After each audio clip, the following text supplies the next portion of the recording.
Excited? Are you all very excited? Yeah? Outsourcing. I'm Antonio Banderas. I'm a well-known actor in these parts. And these are some amazing people. These people are smarter than me, implicitly. So anything they say is massively important. You guys should listen to them more than you listen to me. I'm just here to make them look good. So we have Charles Aird. He's out of Charlotte, North Carolina, one of my favorite cities. We have B.V. Naidu, and we have Avinash Vashinta. Vashinta? Avinash is fine. Jesus, that's a horrible name. Avinash Vashinta. Vashista. Or Vashist. Vashist. Okay, fine. It's actually a beautiful name. So, we're going to go through a little bit about yourselves, one after the other, and then we're going to go into some questions. Can we do that? So, Charles, why don't you start, please? Mic on Charles.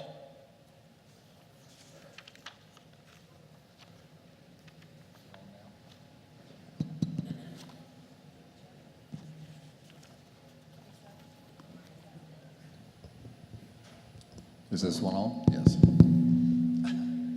Thanks. Well, to start with, I wanted to make one comment after the morning discussion yesterday. Alexa and Watson doesn't care where you are or where they are. They work regardless. I run our PwC's Global Shared Service and Outsourcing. As you may know, PwC has 200,000 people around the world, probably 75,000 people in consulting. And we help our clients that are looking at going into either shared services or outsourcing, going offshore, setting up captive centers, or working with the various service providers across the regions. I spent 20 years in Asia, lived in India 4 years, in Saudi Arabia 12 years, in Singapore. And I'm lucky enough to run around the world and spend a lot of time in Africa and Indochina and in Latin America. So I think I have a reasonable idea of where people are going and how they are setting up their centers in various parts of the world. B.V.? Hi, this is B.V. Naidu. I'm from Bangalore, India. So currently I run a technology seed fund, and I also invested into a lot of IT outsourcing companies in India. In the past, I was the head of the Software Technology Parks of India, which is a Government of India organization which has promoted the IT industry since 1991. I was a part and parcel of that organization who created the policies on behalf of the government, helped this IT industry to grow. What you see in India right now is a $140 billion industry that was started way back in 1991. I was fortunately part of that. So whatever little experience I have with that journey, I'll be happy to share that. Well, good morning. Avinash Vashist over here. I have been in this industry for outsourcing for the last 2 decades, when I guess the industry was born, way back in India. We've been involved with major outsourcing destinations, being the advisor to clients in the US, UK, outsourcing to Philippines, India, Latin America, European. So got a bit of experience, and with Fabrizio and his team, Thalons has been doing the country strategies for pretty much all the countries in Latin America and Caribbean. And I think, to me, it's been exciting to see as to how the region has grown over the last, 10 years. Also, Thalons does the ranking of cities for the last 10 years, and this year they are also initiating coverage in terms of ranking the countries as well. I used to be the chairman CEO for Accenture for India, and again, I've seen the industry grow from a perspective of an operator. But I think my great enthusiasm looking forward, and also an area of concern for the industry, is how the digital is going to transform this industry. So let's see if we can share some of the best practices from the region and cities and see what we need to do in the future. Okay, so for the agenda, we have about 40 minutes. The agenda, we're going to talk about how India got to where it was and what Latin America can do to get some of that magic. I'd also like to talk a little bit about current politics, and you have a CEO survey we'd like to cover in a bit. And then we're also going to talk about AI and machine learning. So Avinash, why don't you start out telling us a little bit about how the outsourcing industry grew in India? What are some of the things that you saw happen there that are happening here? And what are some things that need to happen here that aren't happening yet? And I'd like to ask everybody for that. And I think obviously every country has a different story. If you look at the India perspective, I will probably leave it for BV to talk a little more about from an India perspective itself. But I think I'll just generally, if you look at the Y2K that happened a long time back, every company needed to kind of do the programming so that they can code the new century.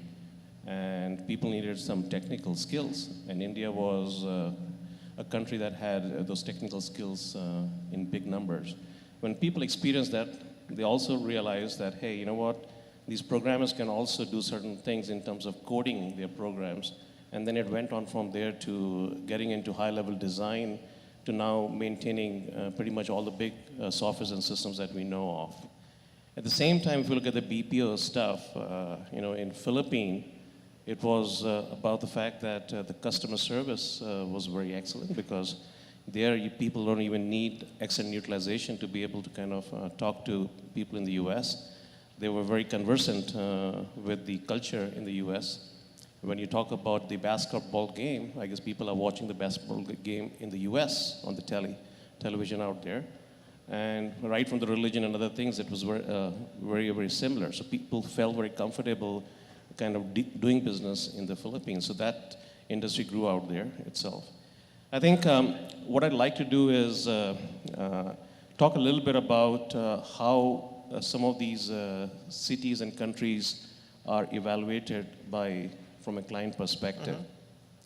I think if I was to showcase the framework that Thalons uses for its ranking, for the country ranking, yes, you have some of the things on the left-hand side in terms of the workforce population, number of super cities in the top 100 list that are there, the innovation in digital, which is new this year, talent, cost, risk.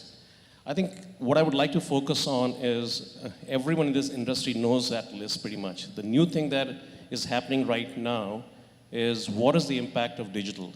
We will talk about robotics and automation today, but that is a very significant change. If you look at even NASSCOM, which is the big industry body for India, they have revised their growth numbers twice. And that is a very, very significant indication that the industry is right now at a point where they do not know where to make that turn.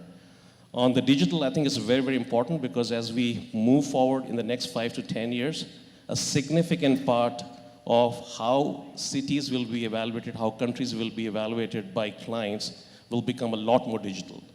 So I think in terms of the ecosystem, number of startups that are there, the diversity of startups, the open innovation ecosystem existence, the policy and incentives that promote entrepreneurship, I think those things are extremely going to be very, very important. This is the preview of what's going to be released shortly in the next couple of weeks in terms of the Thalons index. But if you look at it, there are 3 countries that have come into the top 10, Canada, Chile, and Russia, because these are the countries that have actually a very robust and a strong innovation ecosystem. Looking into some of the super cities, Sao Paulo has come in and Shanghai has come in. There have been few exits. For example, Pune, which is a very major city for outsourcing, has gone off the top 10. Cebu, which is the second one in Manila, has also gone off the top 10. And you have Sao Paulo and Shanghai, come in. I think what's defining in the future is that governments, institutions have to align the training programs and fund things to promote innovation in startup culture and the digital transformation. In terms of the skill sets, and we have always talked about the fact that we will have finishing schools and other things in place that will train people on soft skills, on English, and some of the specific functional knowledge like finance and accounting or HR. I think going forward, the skills of digital are going to be extremely important. For example, when we talk about SMAC, social media skills, mobile apps, data analytics, and cloud management. Thanks, John. I guess that's it for me. All right. BV, did you want to go through? Yeah, I think the times have changed. In India, journey started way back 25 years back. And I think when the Latin America is looking for outsourcing, you are in a lot more matured level of outsourcing that is happening from the developing nations like US. And in India particularly, every country has its own social structure and the political structure. In 1991, when we started, India has a very strong social support for the education and education in English. That has become a key strength for India. Way back during those days, if at all the US companies came and set up the operations in India, that is primarily because of availability of the skill and the education that is happening in the English. That is the one key thing that should happen in the Latin America, and that can really bring back this outsourcing. The second is the political will. Irrespective of the political parties that have been there for the last 25 years, and the political parties always supported this industry, aligned with the industry, and most of the time it is the policies are created by the industry for the industry. So it is not the government that has become a very bureaucratic in terms of the policies. That is when I think an organization like the Software Technology Parks of India, which is nothing but a virtual free zone that was created, a virtual free zone, any company anywhere that is located, not necessary to be physically located in a single location, can do that export. And they got the tax breaks, they got the duty breaks. Because of that, that industry has grown. Now the industry in India is around $140 billion outsourcing industry that exports. In 1991, when we started, it is $25 million. A journey from $25 million translated to $140 billion right now. And another key attribute, a public-private partnership is very, very strong. Avinash talked about the NASSCOM. NASSCOM worked along with the government to create the new policies and as and when there is a need. Because as the industry has grown, Avinash, we started with sending the people to US. Then that opportunity we caught up. Then we caught up the opportunity of the Y2K in 2000. Then we caught the opportunity of the BPO, outsourcing, and then global captive centers in India. And India has at least 400 out of 500 Fortune 500 companies outsource the work from India. And every 2 chips out of 3 chips that are developed across the world, that is done out of Bangalore. There is a strong technical base, strong engineering base, and a lot of R&D work that happens out of India. So these are some of the key things that are really, really helped. Now for the Costa Rica, and I would think that another reason why India is also grown is, as you know, India is the largest democratic country, and we have the different states competing with each other, attracting the investment. That has improved the competitiveness. I see that happening in Latin America when there are so many small, tiny countries are competing, and probably the Costa Rica is like the Bangalore of India, and the rest of the India is like, Latin America. So that has really helped to create the snowball effect, and that snowball effect is really, even now that things are changed, the needs are changed, there are new challenges, the challenges of automation, challenge of artificial intelligence, some of this stuff are coming, but India still geared up to create the new strategies for that. And that creation is again done by the industry. Industry sits with the government and create a new strategy for next 10 years, what needs to be done. So that's the key reason why India could able to succeed in outsourcing. And Charles, I'll switch the question up a little bit. What do you advise your clients to look for in an outsourcing location, and why is Latin America a good or bad spot for that?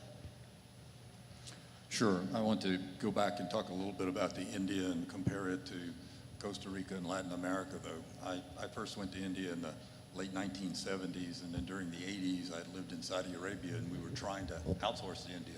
It was impossible to do. You didn't have the internet.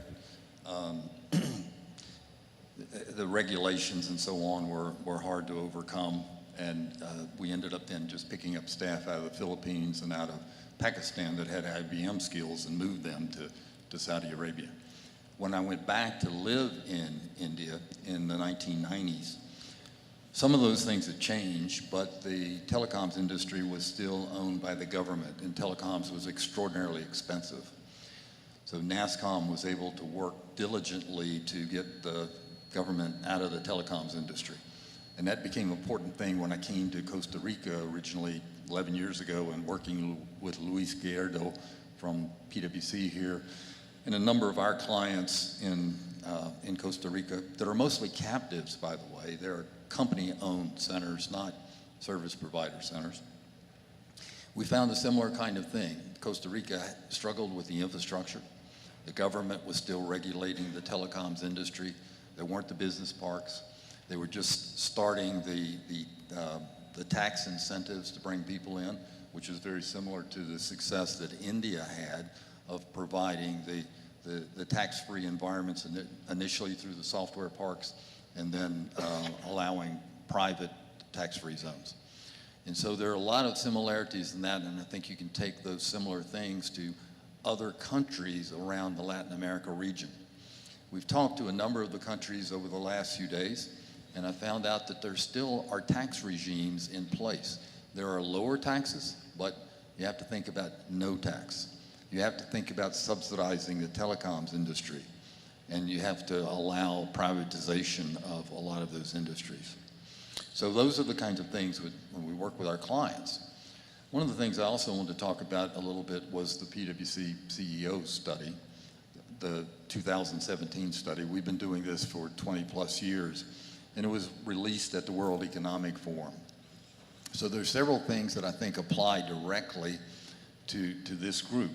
One is that a big issue across the world is trust between companies. So these are CEOs of 500 of Fortune 1000 companies that participate in the study every year, and then we make the comparisons. The three major issues that they have in dealing with trust across boundaries, across companies, and with interacting with service providers, the number one is cybersecurity issues. 91% of the CEOs mention cybersecurity. Number two, IT outages and disruptions. 90% mentioned. And finally, 67% mentioned this disruption of automation, robotics, and artificial intelligence. So the CEOs see that there's a significant collision between trust and technology across the world, between countries and between companies. Some of the interesting things also was that because of the election in the United States and the outcome of the election, we went back and redid the study. So the first part of the survey happened just before the election. Second part was done right after the election. Interestingly enough, optimism in business went up 20%.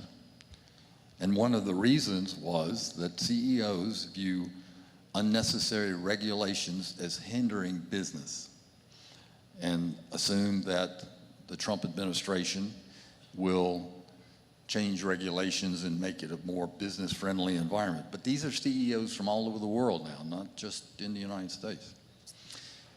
In 2007, I presented the results to our CVO survey to the conference board. Outsourcing was a major thing with our clients in 2007. It still is on their agenda, and the reason is because there are 3 of 5 of the major issues that they see. And revenue growth is number 1 for all companies. That's what the CEO is interested in. Government regulation, as I mentioned, is number 2 and continues to remain high. But 3, 4, and 5 are very interesting in that key skills, obtaining key skills they view as a major problem, and it's one of the problems that they look to captive centers and to outsourcing because of finding the right skills for leadership and technology across their organization. But also concerns them is geopolitical uncertainty, and there's quite a bit of that that's changed definitely over the 10 years that I've seen this happening within the organization. And final thing that number 5 on their list is the speed of technology change. The CEOs are becoming overwhelmed with things around, particularly the artificial intelligence and AI. Second thing that we saw happening was that major changes in how the world views itself in terms of what are the countries that are optimistic versus the pessimistic areas. Latin America has shown the most optimism from 2016 to 2017. Surprisingly enough, with the wall issue with Mexico, with Argentina and Brazil having economic issues, the index for confidence in the region has gone up 10%. Finally, what are the countries that are driving globalization in the world? Well, not so much in the United States anymore. China is taking over that role. And so I think the Chinese influence across the world, I've been in Africa, Indochina, Latin America a great deal over the last few months. And you see more and more of Chinese influence. So just as the Indian service providers have been buying into centers, and not only service provider centers, but buying captive centers. For instance, WNS bought the Chiquita Center here in Costa Rica. Genpact bought the Walgreens Center in Danville, Illinois. So there's been a lot of that kind of thing going on. I think it will accelerate, and I think that you'll see more of the Chinese companies becoming as active as the Indian companies, and particularly in regions like Latin America. Final thing is that only one person has mentioned BRIC in the last 2 days. That was something that 10 years ago was hot on everybody's agenda. Brazil has dropped off of most people's agenda. Our clients are not interested in setting up centers in Brazil because of all of the regulation and now the economic problems. So the region will have to resolve those problems. So people in the region are looking for alternatives. So Colombia, for instance, has been growing more and more. I happened to be in the gym this morning with my friend from Colombia right next to me on the treadmill, as a matter of fact. And we run into each other all over the world because Colombia is much more active in looking for shared service and outsourcing. Costa Rica doing the same kind of thing. So the countries that are expanding in very similar way as we saw in 2011 or even back in 2007, the United States is still there, but not expanding as rapidly as China. Brazil has fallen off the list. India continues to be a significant player, but growth in India is not as fast as it has been. So I think those are the kind of things that were coming out of the CEO study. And I think that one of the things that we should discuss in the next 15 minutes or so is to continue the discussion that began yesterday around what's the impact of robotics, artificial intelligence, and machine learning on the industry, and particularly on the region. Give me a little bit of follow-up. Should these guys be worried about the Trump doctrine? If it's America first, make America great again, hashtags, should an outsourcing company in Costa Rica, should an outsourcing company anywhere worry about that? Will their lives be changed by that? Can a big corporation wind back all of its outsourcing and, I don't know, put it in the Silicon Prairie or whatever you want to call it, of the Midwest, or even some of the poorer countries down in the Southwest? I don't think so. I don't think that we can roll back what is there. I don't think the skill sets are there in the first place to be able to do that. The cost then, if you were able to do it, would be so prohibitive that I don't think the American customer is going to pay for that kind of thing. So I think that Mr. Trump's policies sound nice to someone who's sitting in West Virginia, but I'm not sure that they are practical. And so I think there'll be more and more difficulties in him trying to execute on a lot of these policies across the region. Having said that, it's going to be more difficult. So I have a client right now in Chicago that has been in the Latin America region. They looked at Costa Rica, Panama, and Colombia as potential sites for setting up a captive center for the Americas. Now they've split and they said we'll have a U.S. center for Canada and the U.S., and we'll have a Latin America center, but it will only cover the Latin America region. So I think companies are very hesitant in going forward with these plans until they determine where's the Trump administration and where policy is going to be going. And I think it'll take 6 months, a year for that to shake itself out before we know. I think the biggest threat is not Trump. I think the biggest threat is robotic process automation, AI, machine learning, to all service providers. We were in India a couple of weeks ago with NASSCOM, and they're concerned about the mega Indian providers being able to pivot quickly enough into the automation and what the impact is going to be in India on that. I think Costa Rica and the rest of Latin America have the same thing to worry about. Okay, so let's dig into that briefly. BV, Avinash, do you have any comment on political changes that have affected the Indian outsourcing situation, briefly? Well, I guess there's definitely a lot of hoopla about it, and there's a lot of concern about it because of the fact that you don't know what you'll have to deal with. So I think definitely the long-term impact is not really there as much as what people may think right now. It may become more expensive. I think the countries that are going to be extremely impacted is India and Philippines because they have some large operations, and they are also operations that can be impacted by automation in the quickest. And I think I see as the countries in Latin America as being actually the benefactors for this thing. There's an opportunity for these countries because chances are with the small and medium client work that is there today, it is going to take longer for that to be really automated. So I don't think so they see a big churn over here.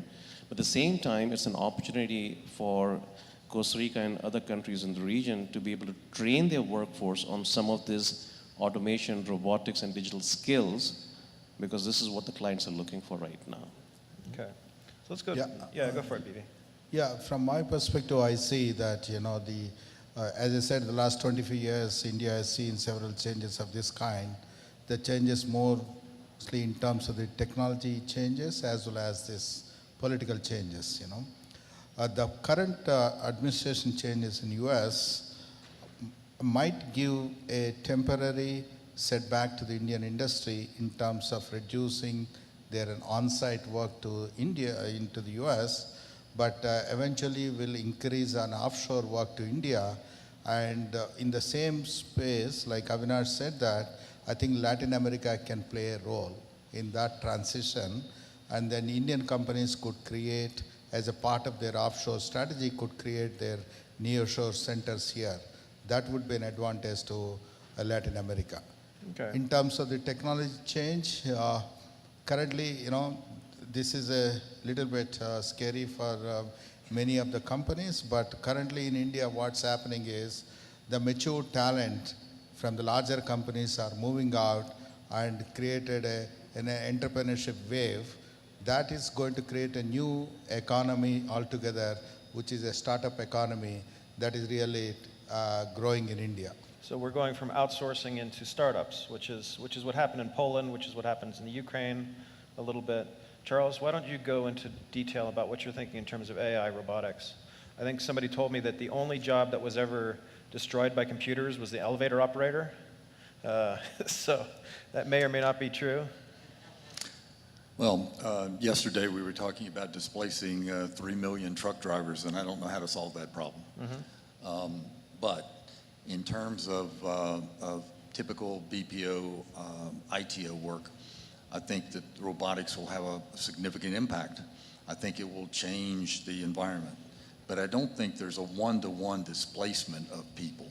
I think you still have to have people around to do exception processing and so on. But I think the skill set has to be upgraded. The people that are going to design and engineer the new process, and I don't mean coding, but how is the process going to run? So you have to go through, there's a lot of standardization that has to be required, non-standard processes. We all talk about this in shared service and outsourcing. Always a problem. Standardizing the processing makes robotics work better. But you still can't go through and say, okay, Charlie Aird's an invoice processor and I'm going to replace Charlie Aird completely. There's still going to be part of my job that remains behind. Maybe a much smaller part of my job.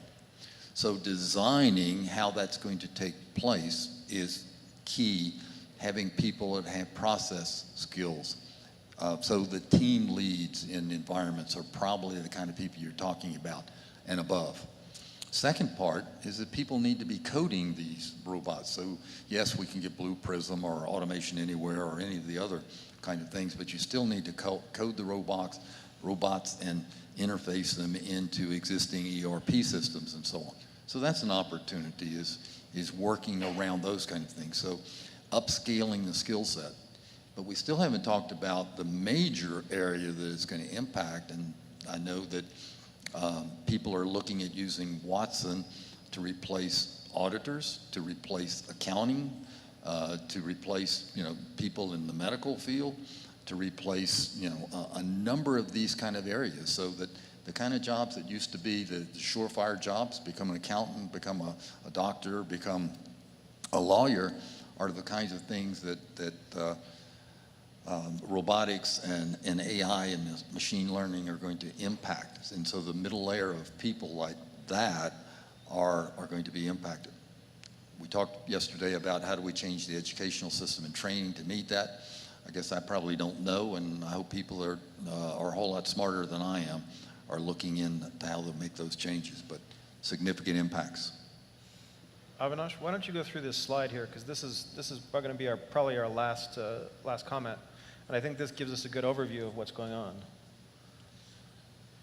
I think, yes, again, if you look at it, looking ahead, what are some of the things that countries and companies could look for preparing for the future in outsourcing? I think Charles talked about the automation. So you have companies like IPsoft, which has a computer agent called Amelia that will become the customer service, most intelligent customer service agent, let's say in a couple of years. Blue Prism, again, that is the creation of robots to be able to automate transaction processing. I think if you look at it, the workforce of the future is going to be significantly different than the workforce of today. And again, the workforce of the future will not really rely on the fact that people are physically in the offices. There's a company called Arise based out of Florida, and then in the UK itself, which doesn't have a single agent sitting in the offices, and they have over 20,000 agents working for them. So I think from the workforce to crowdsource, liquid workforces, I think you have to reimagine the workforce of the future. Again, in this digital economy, the digital supply chain is going to become extremely important. I think companies that can increase the velocity of the data that goes through the digital supply chain are going to be the winners. Then you also have a significant blurring between the digital and the physical. People are going to use platforms that will be based on cloud. And when we talk about automation, it's going to be significantly intelligent automation, where in the future programs can program and automate the programs themselves. Again, if you look at it in terms of creating digital networks at scale, things will become a lot more personal, so Internet of Me. I think in the middle what you see is the significance of cybersecurity. Today, mostly it's about human beings and how they hack into certain things. But as we look into the digital stuff, applications will be talking to each other. And some of the implications of this could be very, very fatal. What happens if they driverless cars, or if someone is on a digital health system, if something goes wrong out there, it's pretty fatal. I think, so some of these areas are extremely important, so it doesn't matter whether we are doing BPO or whether they're doing application development, I think there is going to be a significant relevance to some of these technologies. All right, perfect. Charles, BV, Avinash, thank you for joining me up here. I learned a lot. If you guys have anything that you wanted to tell me about this outsourcing or what you guys are working on, you can email me at john@TechCrunch. And these guys will be here drinking mojitos for the rest of the week, so it'll be fun for you guys. I'm leaving in like an hour, so there you go. Thank you very much. Let's give these guys a round of applause. Thank you.